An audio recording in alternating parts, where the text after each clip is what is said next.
Hello friends, आज हम एक ऐसे इंस्टीट्यूशन के एवोल्यूशन की कहानी डिस्कस करेंगे जो आम लोगों की ज़िंदगी में सबसे ज़्यादा असर डालता है, पुलिस सिस्टम। ये कहानी सिर्फ यूनिफॉर्म और डंडा लेके खड़े ऑफिसर की नहीं है, बल्कि एक ऐसे सिस्टम की है जो कॉलोनियल ऑपरेशन, लॉ एनफोर्समेंट और नेशनल मूवमेंट्स ऑपरेशन का हिस्सा बन गया। चलिए इस सफ़र की शुरुआत करते हैं। मुगल्स के दौर में पुलिस सिस्टम फॉर्मली एग्जिस्ट नहीं करता था और हुकूमत ऑटोक्रेटिक थी। लॉ एनफोर्समेंट ज़्यादा ऑर्गेनाइजर नहीं था। विलेजेस में चौकीदार हुआ करते थे जो रात भर गांवों की हिफाजत करते थे, और शहरों में कोतवाल होते थे, ये लॉ और ऑर्डर, मार्केट रेगुलेशन सब देखते थे। फौजीदार मिलिट्री टाइप ऑफिसर्स होते थे, लार्ज एरियाज में शांति बनाए रखते थे। आमिल्स मेनली रेवेन्यू कलेक्ट करते थे, लेकिन अगर रेबेलन होता था वो इनको भी डील करना पड़ता था। ये सिस्टम डिसेंट्रलाइज्ड था। जब बंगाल में ड्यूअल रूल 1765-72 आया तो जमींदार उसको बोला गया कि लॉ एंड ऑर्डर संभाले, लेकिन जमींदार अक्सर अपना काम नहीं करते थे और कई बार डकैतीज के साथ मिलकर लूट में हिस्सा लेते थे। जब वैरिन हेस्टिंग्स ने ये देखा तो उन्होंने इंटरवेंशन किया 1774 में। तो ब्रिटिश समझ गया कि जमींदार अनरिलायबल है। सो 1774 में वैरिन हेस्टिंग्स ने फौजदार सिस्टम वापस लाया और जमींदार उसको कहा कि पुलिस के काम को सपोर्ट करो। 1775 में मेजर टाउन्स में फौजदार थानाज बनाए गए, छोटी छोटी पुलिस चौकीज भी बनी। उसके बाद आते हैं कॉर्नवालिस। उन्होंने 1791 के पुलिस रिफॉर्म्स लाए। तो लॉर्ड कॉर्नवालिस एक विजनरी एडमिनिस्ट्रेटर थे। 1791 में एक नया सिस्टम उन्होंने लाया। उन्होंने क्या किया कि डिस्ट्रिक्ट्स को सर्कल्स, थानाज में डिवाइड किया और हर थाने में दारोगा अपॉइंट किया गया।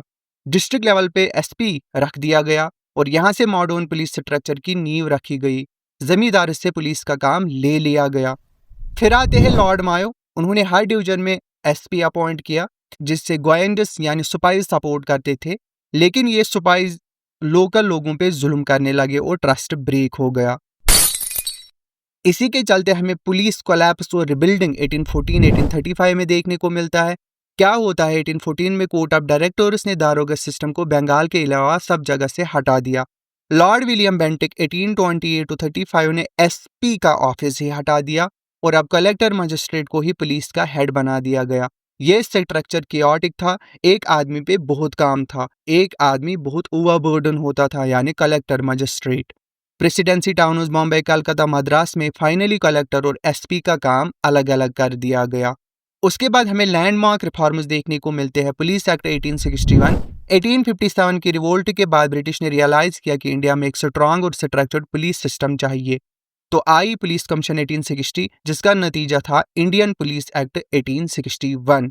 की रिफॉर्म्स क्या थे कि विलेज लेवल पे चौकीदार को रिटेन किया गया, इंस्पेक्टर जनरल प्रोवेंस का हेड बनाया गया, deputy IG range head, SP को डिस्ट्रिक्ट हेड बना दिया गया और कंस्टेबलरी सिस्टम क्रिएट किया गया। बट ये पुलिस सिस्टम पब्लिक के साथ रूड था और सबसे बड़ी बात, नेशनल मूवमेंट को क्रैश करने का टूल बन गया था।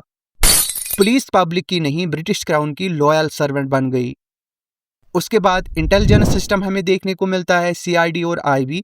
1902 में क्या होता है कि पुलिस कमीशन ने रिकमेंड किया कि सीआईडी, क्रिमिनल इन्वेस्टिगेशन डिपार्टमेंट, हर प्रोविंस में होना चाहिए। इसके साथ साथ central intelligence bureau IB central level पे हमें बनाना चाहिए। ये सेटअप मॉडर्न सर्वेलेंस और क्राइम डिटेक्शन के लिए रेवोल्यूशनरी था।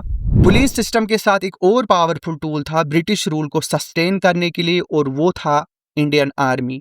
ये सिर्फ एक आर्मी नहीं थी, ये एक केयरफुली क्राफ्टेड साइकोलॉजिकल वेपन था, जिसका काम था मिटिनी जैसे सिचुएशंस को रिपीट न होने देना, नेशनलिज्म को सोल्जर्स में ग्रो होने से पहले ही क्रश कर देना, और एशिया और अफ्रीका में ब्रिटिश एक्सपेंशन का हिस्सा बनना। 1857 के रिवोल्ट ने ब्रिटिश को जगा दिया। उन्होंने समझा कि इंडियन सोल्जर्स अगर एक हो गए तो एम्पायर खत्म हो सकती है। लॉर्ड डफरेन ने 1888 में कहा था कि British should always remember the terrible lessons of 1857। तो फिर क्या हुआ, सिस्टमैटिक रीऑर्गेनाइजेशन देखने को मिलता है, army reforms, European domination ensure किया गया। 1859 और 1879 के कमीशंस को अपॉइंट किया गया और इन कमीशंस ने आर्मी में 1/3 यूरोपियन सोल्जर्स होने चाहिए ये रिकमेंड किया। पहले ये रेशो 14% था। Bengal army 1 European 2 Indians, Madras और Bombay army 2 Europeans 5 Indians. Hitech departments जैसे आर्टिलरी, टैंक्स सिर्फ यूरोपियंस के पास होने चाहिए।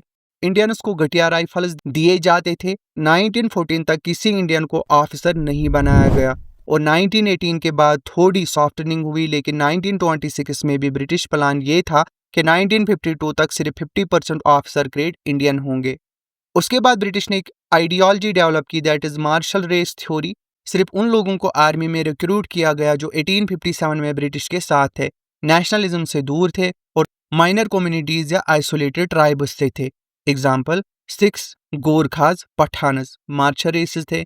Awadh, Bihar, central India, south India non martial declare कर दिए गए। डिवीजन के कॉन्टेक्स्ट में ब्रिटिश सिर्फ यहीं पे नहीं रुके, बल्कि ब्रिटिश ने कॉन्शियसली आर्मी में कम्युनल और कास्ट डिवीजन्स प्रमोट किए।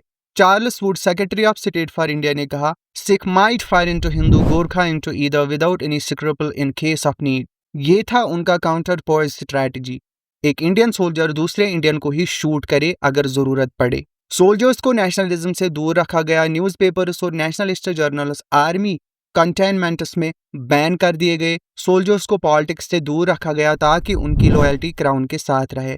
इंडियन आर्मी एक एक्सपेंसिव मशीन थी, लेकिन इसकी लॉयल्टी अनक्वेश्चनड थी और इसका काम था इंडिया के अंदर रिप्रेशन, एशिया और अफ्रीका में ब्रिटिश इंपीरियलिज्म का एक्सपेंशन और यूरोपियन पावर्स रशिया जर्मनी से इंडियन बॉर्डर्स का प्रोटेक्शन। तो दोस्तों, ब्रिटिश ने इंडियन पुलिस और इंडियन आर्मी दोनों को एक साथ डिज़ाइन किया। पुलिस को बनाया था इंटरनल सप्रेशन के लिए, आर्मी को बनाया था एक्सटर्नल कंट्रोल और एक्सपेंशन के लिए।